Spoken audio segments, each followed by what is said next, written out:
All right, let's get into World War I a little bit. So while the Progressive Era is going on, from 1914 to 1919, we have the First World War. And it's kind of an interesting thing because during those years, the Progressive Era is kind of put on hold a little bit because of events happening overseas. Okay, let's backtrack just a little bit in terms of world history. Make sure my thing is working right. Oh, there we go. Sorry. Now, just a couple of things that you should probably know if you remember world history a little bit. In Europe, we have what's called an alliance system. You want to see that again? I know, right? I'm getting with technology now. Well, we've come a long way in teaching. Huh? Now it's all PowerPoints. I remember back in the days I used to use overheads. Oh yeah, we've gotten a lot better, a lot more high tech. Anyways, in Europe you have an alliance system going on, and you have basically a group of countries that, in case they're attacked, are going to attack each other. And over on the left side of the screen, you have what's called the Triple Entente. The Triple Entente is made up from top to bottom of Great Britain, France, and Russia. And over on the right-hand side is called the Triple Alliance. On the top is Germany, in the middle is Austria-Hungary.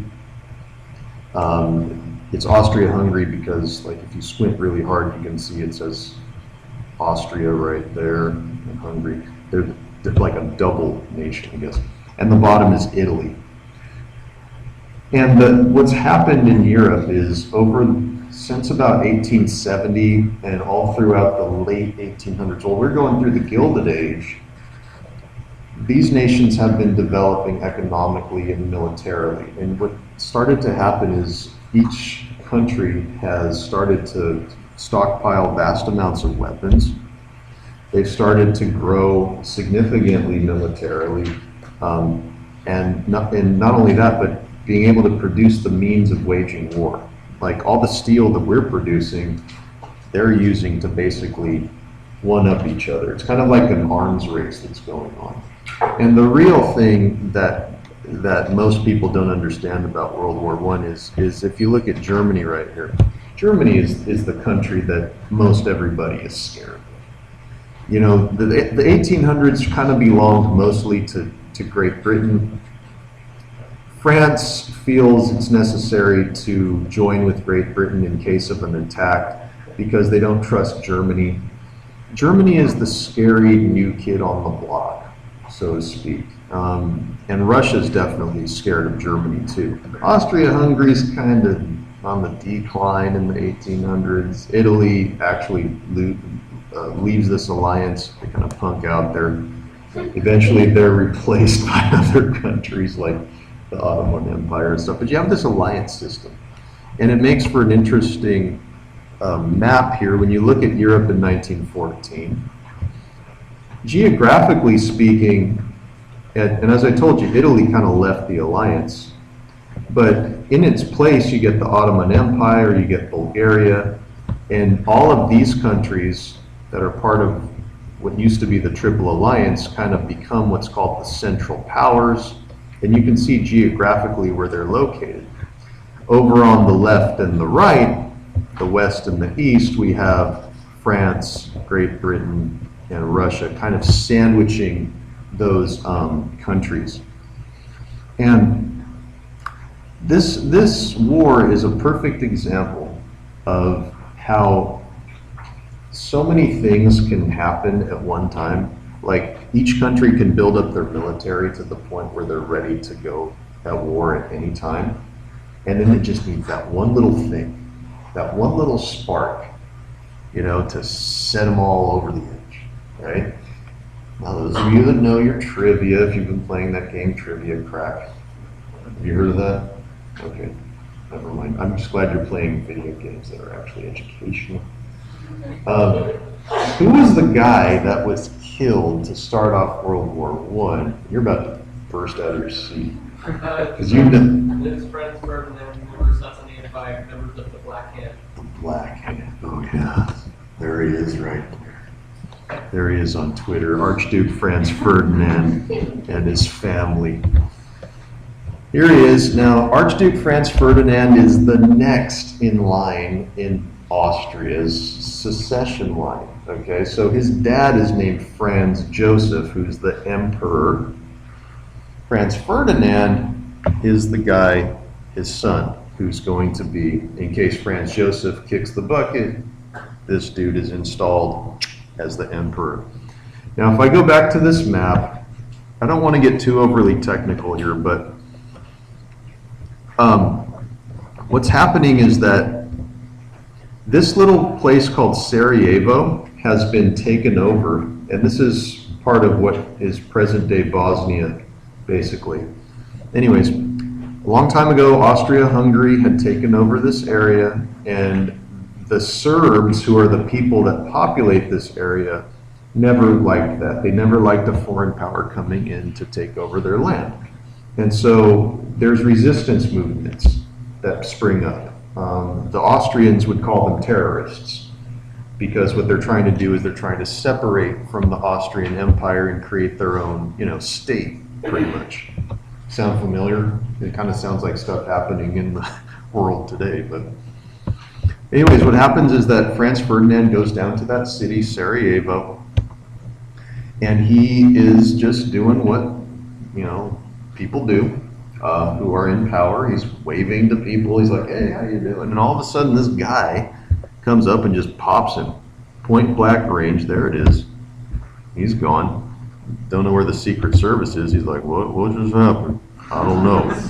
Oh my goodness. And it's kind of like the Kennedy assassination, except you can actually see the gunman, But what starts to happen is this changes into a tremendous conflict, because if I go back to this map here, what happens is that Austria-Hungary tells Serbia, who they think is sponsoring the terrorists, they're like, look, we know you're sponsoring those terrorists.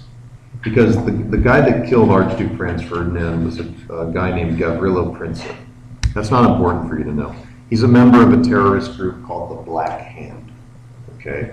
And the Black Hand's goal is to get rid of Austria-Hungary, reunite this little chunk of land with Serbia so that they can all be Serbia together again.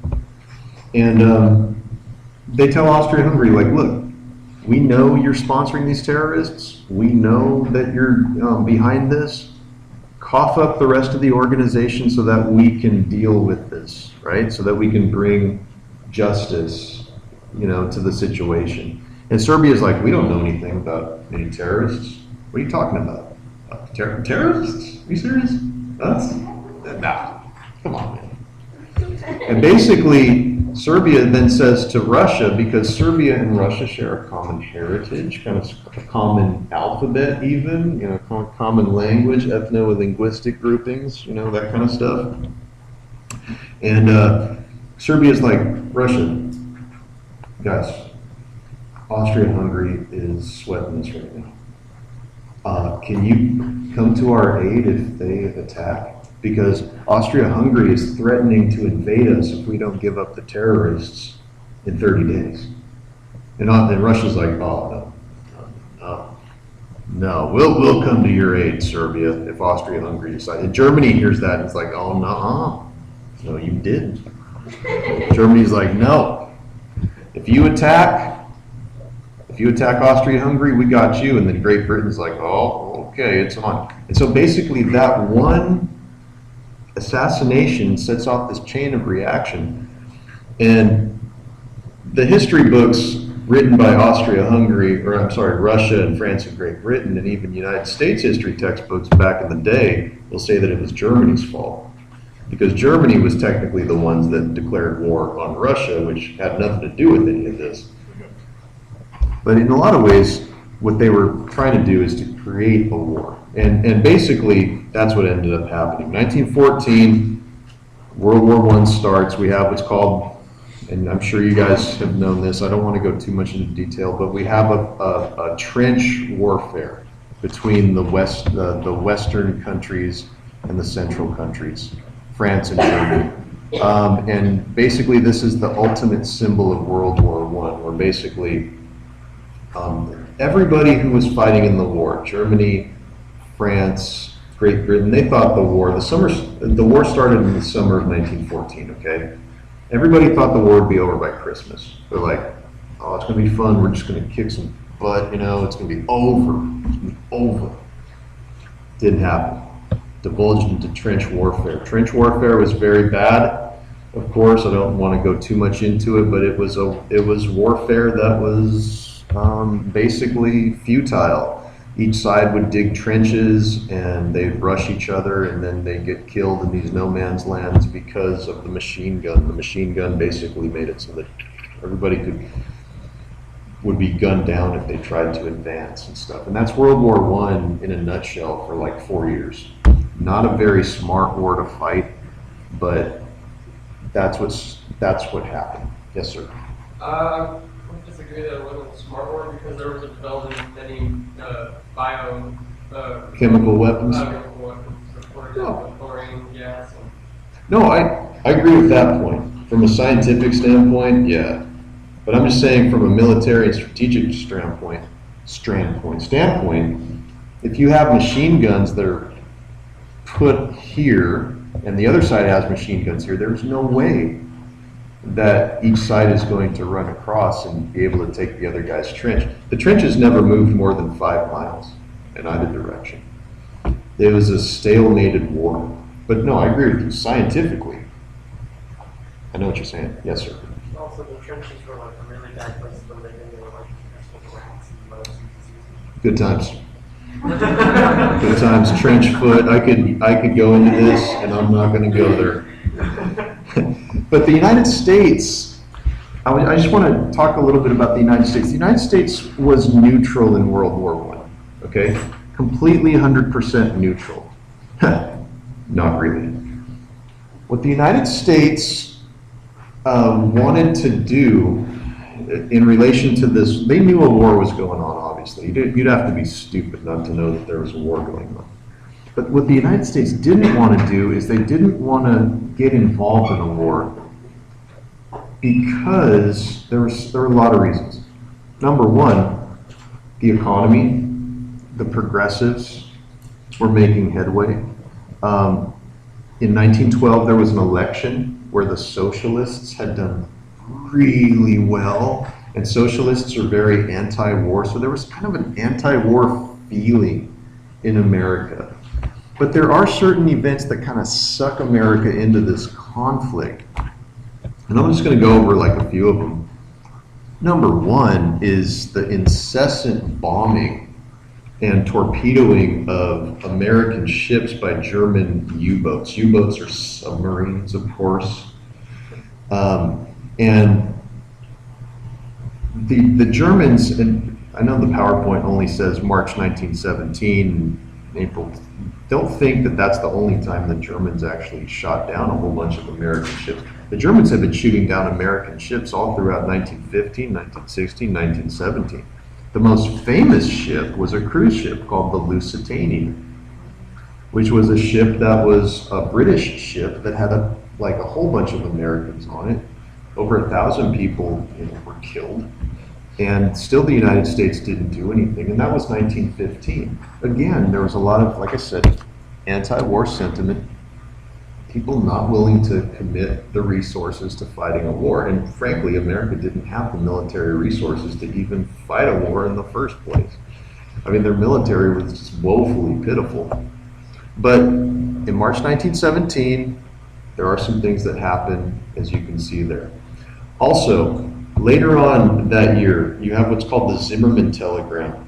The Zimmermann Telegram is something that was done by the foreign minister of Germany named Mr. Zimmermann, given to the government of Mexico in 1917, saying that, hey, if you join on our side, Mexico, we're gonna help you get all that land back that you lost to the United States. You know,